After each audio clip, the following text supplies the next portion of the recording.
السلام عليكم ورحمة الله تعالى وبركاته. نتمنى تكونوا في أحسن الأحوال.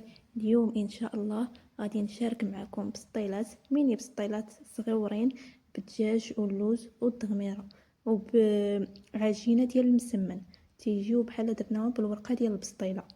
بالنسبة للعجين خديت أنا عبرت بهذا الكاس هذا، عبرت 3 الكيسان، 3 تقريبا، تقدروا ديروا حتى 4 الكيسان. عندي هنا شوية د الملحة، عندي معلقة ديال الخل، معلقه الخل كبيره، عندي معلقه ديال الزيت، زيت المائده حتى هي تكون كبيره،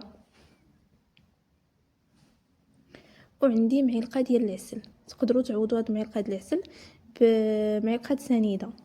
صافي انا غادي نخلط بالماء، الماء غير من الروبيني عادي.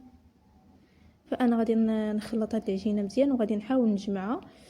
غادي ندلكها غير واحد الدليكه خفيفه، فانا ما غاديش ندلكها بزاف لانني غادي نديرها في البلاستيكه.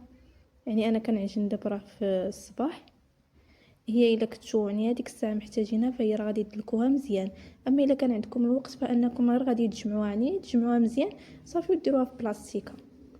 صافي هنا من بعد ما تجمعات ليا ودلكتها واحد الدليكه خفيفه، فانا غادي ندهنها بالزيت وغادي نديرها في البلاستيكه ونخليها.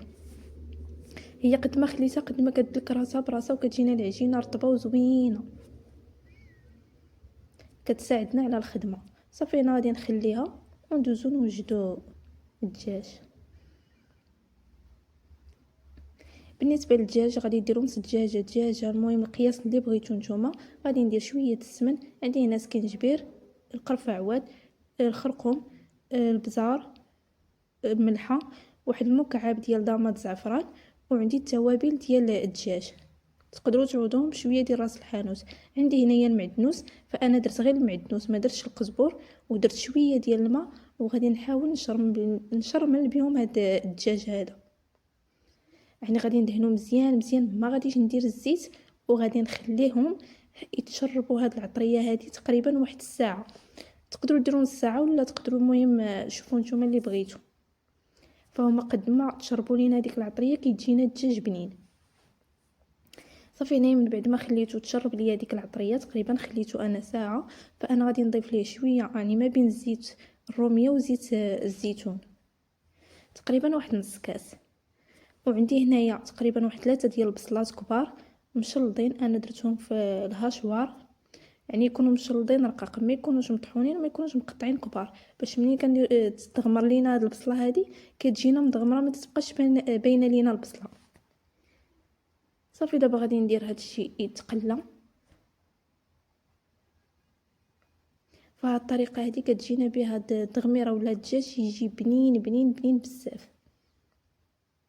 صافي هادشي اللي كنديرو. صافي انا غادي نزيد واحد الكاس ديال الماء، كاس صغير ديال الماء، وغادي نسد عليه وغادي نقوس عليه البوطه ونخليه يطيب على خاطره، ما غاديش نجهد عليه نهائيا. صافي انا من بعد ما سديت عليه وخليته طاب على خاطره فهو كيكون على هذا الشكل هذا كيف ما كتلاحظوا، ما كتش مكثر عليه الماء.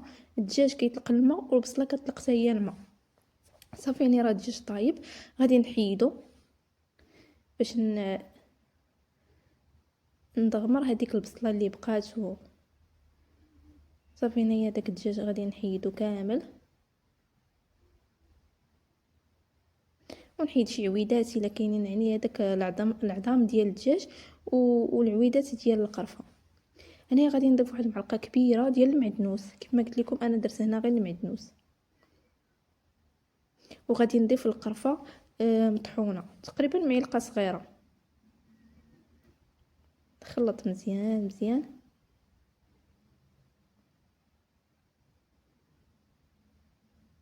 هنا غادي نحيد العويد ديال القرفه. غادي نجهد هنايا البوطاني، ما غاديش نخليها ناقصه بزاف كما خليت الدجاج طاب فيها. فانا غادي نزيد ندير العافيه يعني متوسطه، ونخلي هاد البصله هذه تعسل لينا تدغمر لينا. صافي هنايا من بعد ما تشربت ليا ديك المريقه كما كتلاحظوا ما كتلصق لينا، ما كنخليوهاش تحرق نهائيا، يعني مره كنبقاو نحركوها باش ما تجيناش ما تحرق ليناش من التحت ويجينا المذاق ديالها خايب.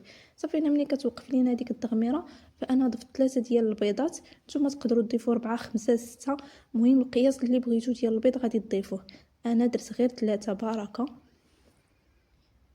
صافي غادي نبدا نخلط حتى يطيب هذاك البيض وغادي نطفي عليه.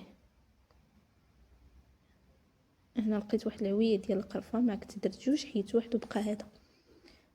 صافي انا غادي نطفي عليها ونخليها. هنا من بعد ما حيت هذاك الدجاج وقطعته طريفات بحال هكايا قطعته، هاد التغميره هذه درتها في واحد الشبيكه هكايا، واحد الكسكاس صغير، وغادي نخليه يتقطر من هذيك المريقه. بالنسبه للوز راه بطبيعه الحال راه درتو تسلق نص سلقه وقليته في الزيت بارده صافي وهرمشتو بحال هكاك. دابا غادي نجيو من بعد ما وجدت كلشي غادي نجيو نشوفوا العجينه. شوفوا العجينه كي دايره دار راسها براسها، كتجي العجينه زوينه صراحه، كتسهل علينا ما كنلقاوش معها صعوبه. فانا هنايا غادي ندير 4 الكرات، وكل كره غادي تعطيني 4 ديال البسطيلات.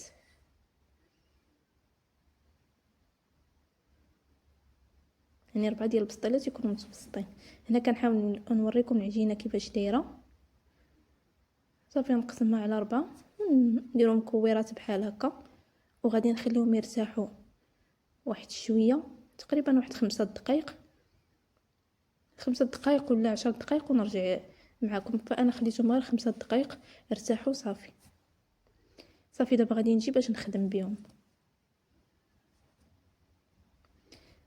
كما كتلاحظوا انا ساليتهم. فغادي ناخذ الكره الاولى، غادي ندهن الزيت على سطح العمل ونسرحها مزيان مزيان، يعني حتى يولي يبان لينا داك سطح العمل مزيان.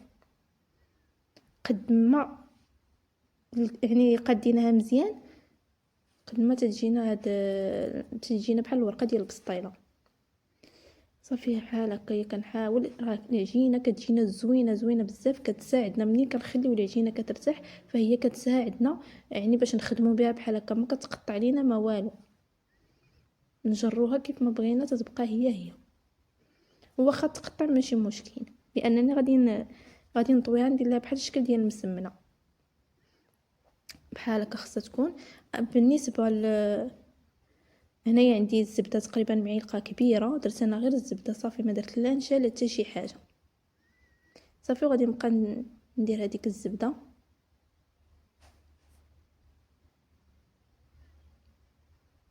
نحاول نرشها مزيان مزيان على الجوانب كاملين. الزبده تقيس لينا هاد العجين كامل. صافي وغادي نديرها على شكل مسمنه كيف ما قلت لكم، يعني مربعه. الزبده ضروري بما نطويو خصنا نديروها.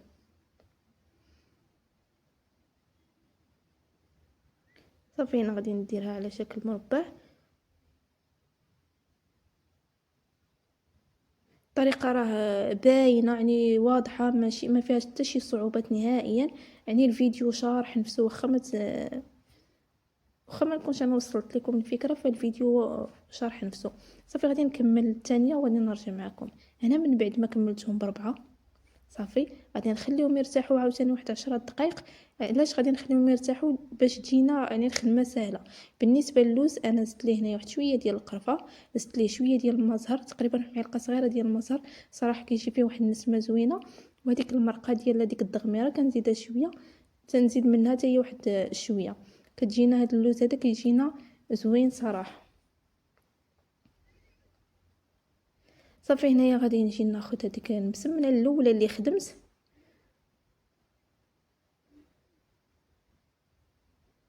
كندهن غير بالزيت. دابا يعني الزبده صافي كنديروها غير من الداخل، دابا كنوليو نخدمو غير بالزيت. صافي غادي نديرها على شكل مربع